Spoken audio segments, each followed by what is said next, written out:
Hello and welcome to the seventh in my series of CPD Coffee Times with me, Dr Tina Rae.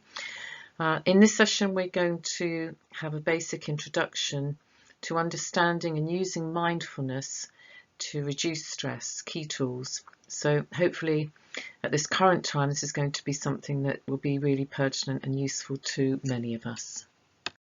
So many of you will know me from my work with Nurture UK, and the bereavement box currently is very popular at the moment, and basically I have written a great deal for them, and have formed a very positive relationship over the years, producing lots of different resources that are practical, evidence-based and extremely user-friendly for practitioners to use, not just in nurture groups but across the whole school, in terms of supporting and developing children's mental health and well-being.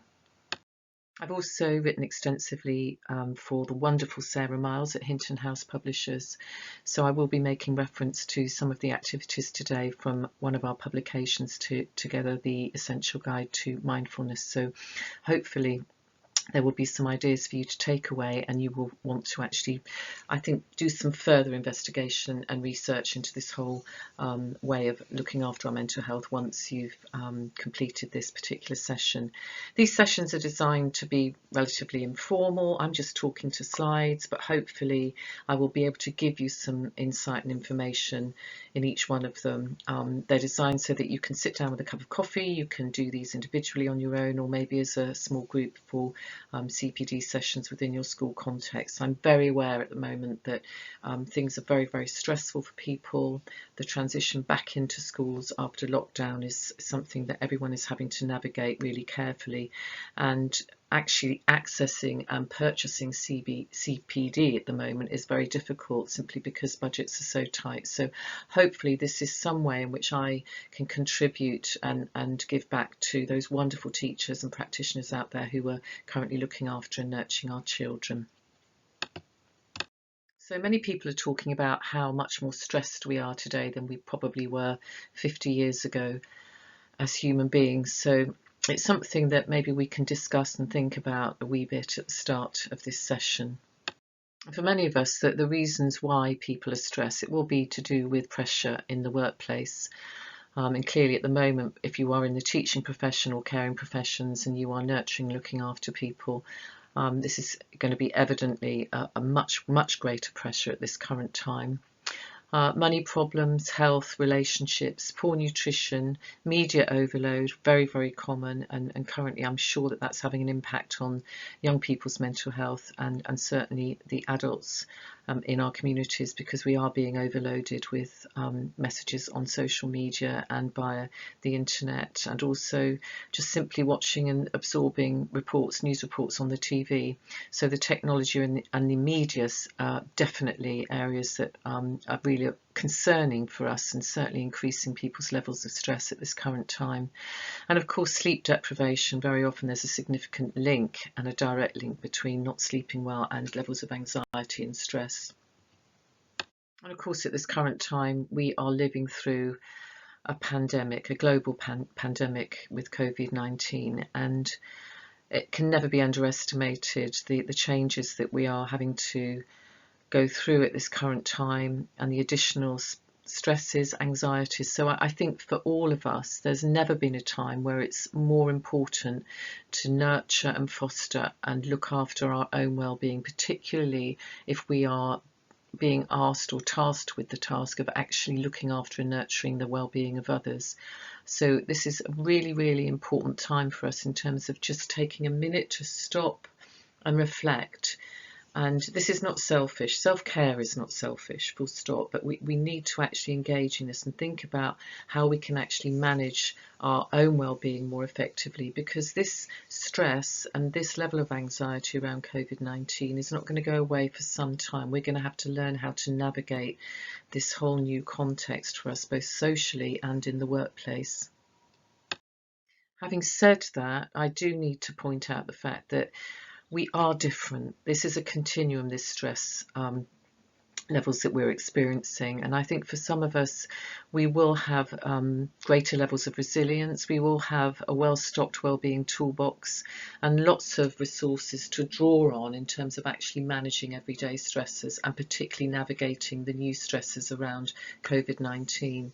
So we've got to be careful not to pathologise what are normal responses to everyday stresses, whilst also keeping in mind that for some of us, our stress levels definitely will be increased and significantly greater given what we're currently having to navigate. I think as well there's something about trying to multitask, and that there's lots of myths around this, particularly around gender. Women can do this and men can't. Actually, the psychology and the evidence from the research shows us that actually human beings are pretty find this really difficult cognitively to multitask. It's actually a modern myth, and I think sometimes this feeling that we should be doing everything all the time and being able to manage and kind of spinning all these plates in the air is actually a total myth. We need to be able to focus and have the ability to focus on the task in hand, and in that sense what this does is enables us to manage the stress of engaging in that task more effectively. I think for most of us, we know that the majority of our unhappiness, our levels of stress and anxiety, comes from thinking about the past or the future. So worrying about the things that we did, the mistakes that we made, the relationships that broke up, the bad things that we did, the errors that we made in the workplace in the past, and then also worrying about what's going to happen tomorrow, what's going to happen when I go back to school, what's going to happen, how can I arrange this classroom in order to ensure that my kids stay safe, in order to ensure that this social spacing of children is arranged appropriately in order to ensure that they feel safe. How can I do this? I'm worried, worried, worried. So it's the past and the future. And most of our unhappiness comes from worrying about both of them. And in essence, I suppose what I'm saying here is that if we spend all of our time, or most of it, focusing on these worrying thoughts, these negative cycles of thinking, feeling, behaving, then actually what we do is we miss out on what is really going on around us at this moment. So it might be a lovely sunny day outside, and we've certainly had some beautiful weather recently, but I'm not noticing that if all I'm doing is engaging in these worrying cycles of thinking, feeling and behaving around my past or the future. So what the practice of mindfulness does for us and helps us to do is it helps us to focus on the things that are going on in this present moment in time. And if we can manage to do that more frequently, and we can reduce the focus on the past and worrying about the future, then I think we will definitely feel a level of stress that is much more manageable in our lives. We can't make stress go away. And I think, waving a magic wand and having this idea that we can suddenly become totally de-stressed is also another myth that some people will perpetuate. I think what we can do, however, is learn how to focus more on the present, and in that way we can reduce our everyday stress levels. So a couple of mindfulness here. Mindfulness is paying attention here and now with kindness and curiosity. And I'm going to talk a little bit more about this compassion, self-compassion and kindness, because I think that's something that many of us find quite difficult. That was from the Association for Mindfulness in Education. By Kabat-Zinn, he has said, the awareness that emerges through paying attention on purpose, through the present moment, non-judgmentally, to the unfolding experience moment by moment. So that's Kabat-Zinn's definition of mindfulness.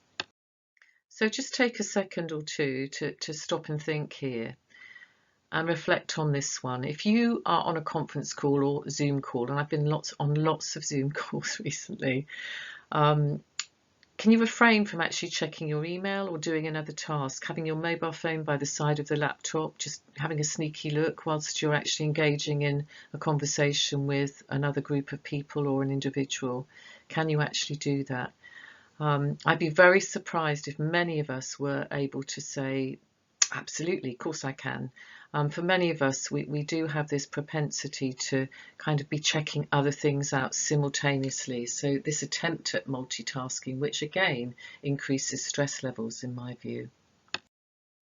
So just, take that moment And take this moment perhaps just to stop, to take a breath, to simply observe your thoughts and feelings, to pause and then proceed mindfully. I love that. Stop, take a breath, observe your thoughts and feelings, pause, and then proceed mindfully.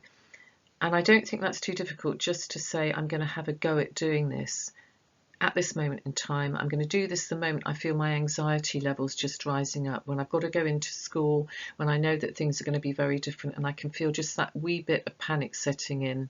And this is a really useful, tiny little strategy that I think can become quite powerful in our daily practice. So why is it important? If we can practice this, and I mean practice mindfulness, not just do it as a one-off once a week, it has to be something we do daily. I think it can actually really make a significant impact on the way in which we interact with other people in our relationships. Because I think if we can stop as opposed to responding, then we can stop and pause and think, and we can actually respond with more compassion, more empathy, more thought.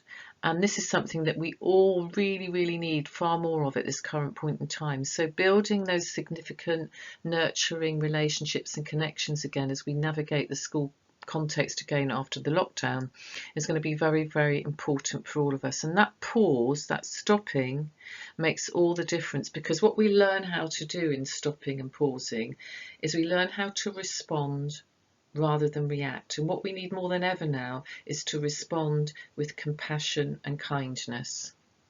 So mindfulness is based on an Eastern meditation tradition, but it's not actually dependent on any belief or ideology. It's simply about being aware about what is happening in this present moment, in a moment by moment basis. So it's really contrasted with states of mind where your attention's focused on something else. So you're preoccupied, as I said, with the past, or worrying about the future, fantasies, plans, or behaving automatically without awareness of your actions. So that's why the important thing is this stop process. So basically it includes a sense of approaching all of our experience with a real openness and kindly, compassionate curiosity, rather than avoiding difficult experiences or judging them or ourselves. And again, just reinforcing Kabat-Zinn's definition, it's about paying attention in a particular way, on purpose, in the present moment, and non-judgmentally. And the non-judgmentally bit is really, really important. It's not about judging ourselves, what we just thought, or others. And the two critical elements that Kabat-Zinn highlights here are that this is intentional. So we're consciously doing it, we're consciously being mindful, and we are also accepting rather than judging of what we notice. I notice I'm thinking this, but I am not going to judge myself. So just have another moment to do a quick reflection here and think about these. Try and answer these questions really honestly. You might want to talk about this if you're doing this particular CPD session as part of a wee group one. Are you driven by the daily routines that force you to live in your head rather than in your life? So have a think. You might want to spend some time just discussing that. And also just think about this. How many of you are really thinking about something else at this point in time? Not about anything that I'm saying or presenting. Because also we are all guilty of this, and we get into this habit of thinking whilst we are ostensibly listening. It's also not particularly healthy in terms of increasing stress levels. So we know that the way we think, our thoughts drive our reality in essence. And we're also disturbed not by what really happens to us, but by our thoughts about what happens. And this is why in my first session in this series, I focused on CBT, because I really do think there's a direct link here, mindfulness and CBT. What we're actually thinking about is not always real. Okay, so our thoughts are very often filled with stress, and we know this from the current time going through this whole COVID pandemic. And we subject our bodies then to this real inflammation. So the proven root of nearly all illness is stress. We know this from the research. But what we have to remember all the time is thoughts are not fact. facts. That's why we have to actually take reality checks. That's why we have to stop and really reflect on that thinking and begin to challenge that thinking gently and say, do you know, is that real? Is this really happening? Is that really what this is about? Am I misreading this? Am I actually blowing this out of proportion? Have I got that wrong? You know, where's the evidence for it? Thoughts are not facts. So sometimes our minds just simply feel totally full. And I like this one. It's like having a radio station with static on 24/7. Is our mind full? Is it full of all this stuff? Or are we mindful? And what we really want to do is be able to become more mindful in this present moment, living in this present moment, and being able to let those thoughts go, being able to let them go and release them without any kind of judgment, and with a level of self-compassion that makes sure that we maintain our well-being. And if you are further interested in the evidence base for this, then obviously you can follow up these references particularly.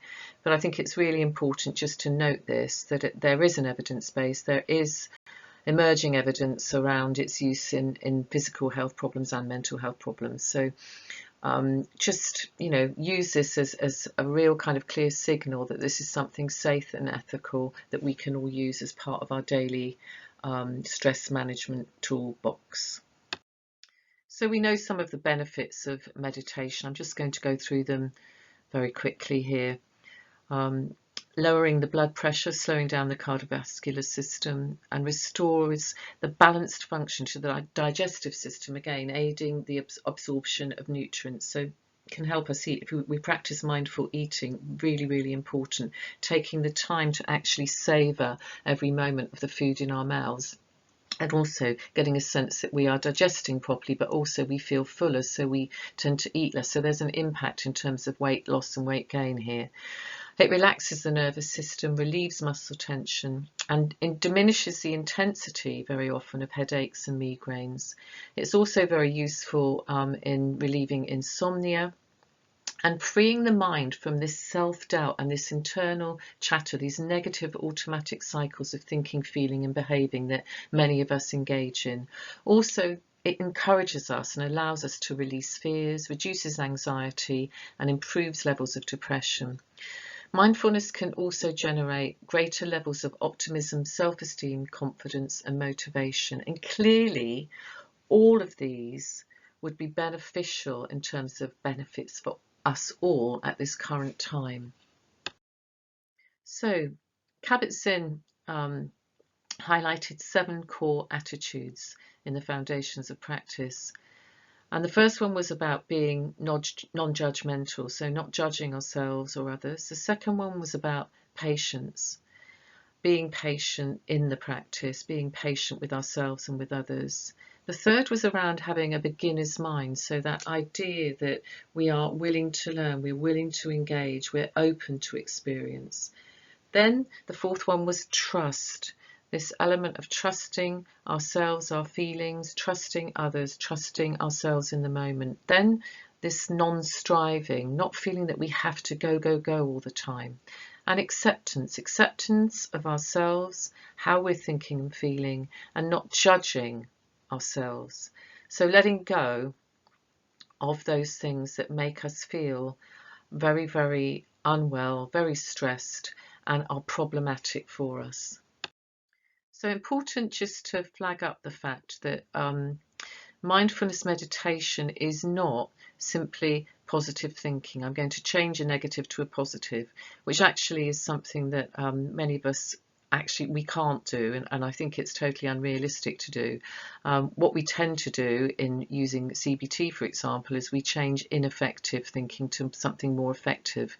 It's too simplistic to say changing a negative to a positive, but this is not positive thinking. It's not simply another relaxation technique, okay, such as doing a kind of progressive relaxation.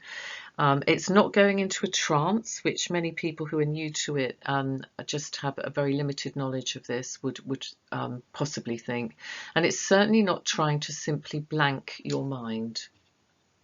It's also not just a distraction. I think this is important. It's not simply an escape from life. It's not to escape. It's actually to prepare us for really being in life. Okay, that's a very clear message. So again, like any other practice that helps us to maintain our well-being, or any of the other tools that we have in our toolbox, we have to practice it. Okay, so I have to practice, for example, engaging in effective thinking on a daily basis and challenging my negative automatic thoughts, engaging in cognitive restructuring processes as part of my daily practice to actually keep my head right. And I think it's exactly the same with mindfulness. It's essentially experiential. We need to practice it so we can engage in formal practice, meditation such as body scan, mindful movement, sitting practice, breathing space, etc. And I'm going to give you some examples of these as we go through the next few slides. But also just informal practice, and this is something that I think all of us can do quite regularly throughout our working day. So just that awareness of body sensations, just being aware of thoughts and stopping to recognise them. So emotions, how we're feeling, and the sensory input during daily life. That can be practiced in ordinary activities, even like just eating, washing, showering, brushing our teeth, whatever we're doing. We can actually just be stopping in that moment and experiencing all of those sensations within our bodies, within our thinking. So again, the essence of mindfulness is being as opposed to doing. Being as opposed to doing. So striving versus non-striving. So we're actually not striving. We are not avoiding, we're approaching. Okay, we're actually checking out our thoughts and recognizing that they're not always real. We're living in the present moment as opposed to, as I said earlier, worrying about the past or the future. We are engaging in direct experience, and it's something that we're doing intentionally. Okay, so we're just going to briefly look at some key tools to practice. Now remember, this is an introduction. I really can't emphasize this enough, that I'm trying to give you a taster here in this CPD coffee time. So what you would have to do really is do some more work in order to actually really engage in this in an effective way. And I certainly would recommend further study. So some simple, very simple distancing exercises that we could do, and we can use these with children, young people as well. Just imagining your thoughts speeding away like a train, or that they're leaves floating down a stream. Making use of the waterfall metaphor, i.e. a wee bit of visualization here. So when you're experiencing distressing things such as pain, hurt, or horrible emotions or voices that you really don't want to hear, those horrible messages we tell to ourselves when we're engaging in negative thinking. So actually stepping back from under the water, noticing all of this, but not feeling overwhelmed by it. And again, breathing exercises, 3 very simple ones here. And I use these a lot with children, or suggest them for their toolbox. So ball breathing, so holding a ball in your hand, inhaling, breathing in as you squeeze that ball, and then exhaling as you release the hold. Okay, so just a simple breathing exercise, deep breathing exercise. Straw breathing, again, some of our younger ones love this. So placing a straw in your mouth, inhaling through the nose and exhaling through that straw. The birthday cake breathing exercise. So thinking about a birthday cake, breathing in before you then blow out all the candles, and breathing out as you do this. So I think very, very simple, just tiny, very simple strategies that are very easy for us to use, and certainly easy for us to support children in using and incorporating into their wellbeing toolbox. Noticing exercise are basically exercises to center yourself, to connect with your environment in the current time, at this point in time. You can practice this throughout the day, and this is really good, especially at any time you find yourself just getting caught up too much in your thoughts or feelings, and you feel that kind of anxiety level begin to rise a bit. Okay, so really, really important, just noticing those things around you. And this can include sceneries, so I call it photo mindfulness, scenery, events or places, food mindfulness, that eating something particularly and just noticing it, and sounds in the room. What are you hearing? Just stop for 1 minute and think, what am I hearing in this room at this current point in time? And mindful body awareness, again, body scan is a very, very useful tool for us to use. So just focusing on each part of the body in turn, starting with your toes and working up the body. And each time that you name a part of your body, you notice how it feels and you move it slightly.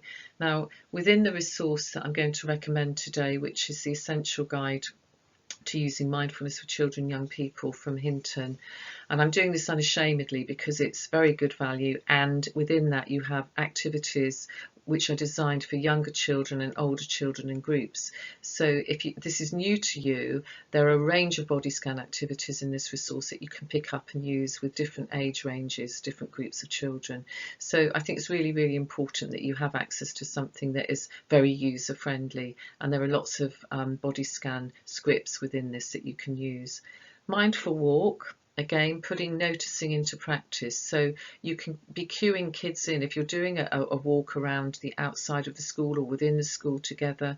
And I think this is really, really important, just noticing everything in that walk, what you're observing, what you're smelling. You might want to use your 5 senses to do this. Okay. And grounding exercises, very, very useful. So just if you're sitting down at your desk or you're standing up, you just actually feel the soles of your feet actually going into the ground, okay? And that takes your attention away from what could be a really stressy kind of thought, something that's arousing you in a way that you feel uncomfortable with. And it just ensures that you can reduce that into an emotionally neutral part of the body. Really, really useful tool to use with children and young people. And again, it's something that you can use without people noticing, without people seeing that you're doing it. And it just gives you that relief within that moment in time. And a very short practice, AGE, 3-minute practice. Okay, for 1 minute, you pay attention to what's here and now, just for 1 minute. And you can use an egg timer for this if you're doing this with kids. Minute 2, you gather attention to the breath. You take those deep breaths in, you take them out. And you might want to do the 5 fingers with this, where you actually breathe in as you trace with your other finger, your thumb, you breathe out as you come down. Then you breathe up as you go to your first index finger and then down. So you might want to do that for minute 2, gathering attention to the breath. And then minute 3, expanding the attention to the breath and the sensations in the body. So very quick 3-minute practice that you can use, that you can teach to children, young people, and you can work on this together. So as a starter, if this is new, if it's totally new for you, you may want to just try and think about what would work for you and have a go at just sitting for 5 minutes each day in this first week of practice. So throughout the day, just try paying attention to taking a shower, washing, cleaning your teeth, eating a snack or your meal, pausing when the phone rings or at a stop sign, just taking a breath. Okay, and thinking nothing if you can. Try making more breaks at work, and I think this is going to be really important this current time as we kind of progress back and transition into school. I think people are going to be working in a slower way, but there will be more to think about, and there will be a need for us to take more breaks and pauses and to be compassionate with each other and to just look at each other's kind of signals and stress levels and make sure we're being really, really supportive. But it's about making something that works for you. So even if it's just 5 minutes each day this week, just to sit and think and choose one of those grounding techniques or another one of the techniques that would work for you, and also paying attention throughout the day to normal everyday routine activities that you engage in. So again, in applying this to everyday life, basically there are lots of simple things that we can do. So the tasks and routines I talked about on the last slide in terms of noticing when we're showering, etc. But thinking about mindful music, so playing some music but really listening to it, not actually trying to engage in something else simultaneously, but just thinking about that music, the effect it has, any physical sensations, emotions, and allowing your thoughts to be carried away on that music before then bringing your attention back.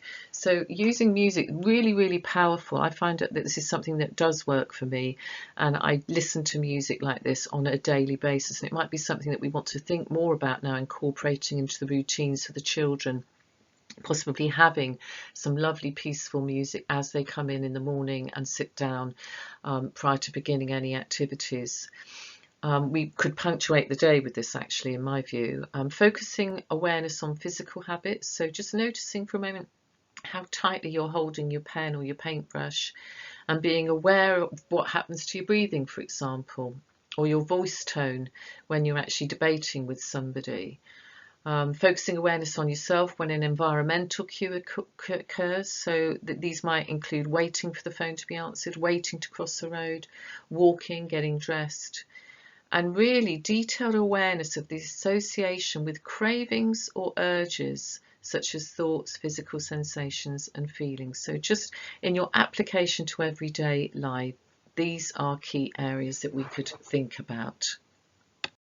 So in terms of thinking about how we can use mindfulness with staff teams, you might want to stop and reflect on this, or have some time to discuss it with each other at this point in the presentation or after the presentation.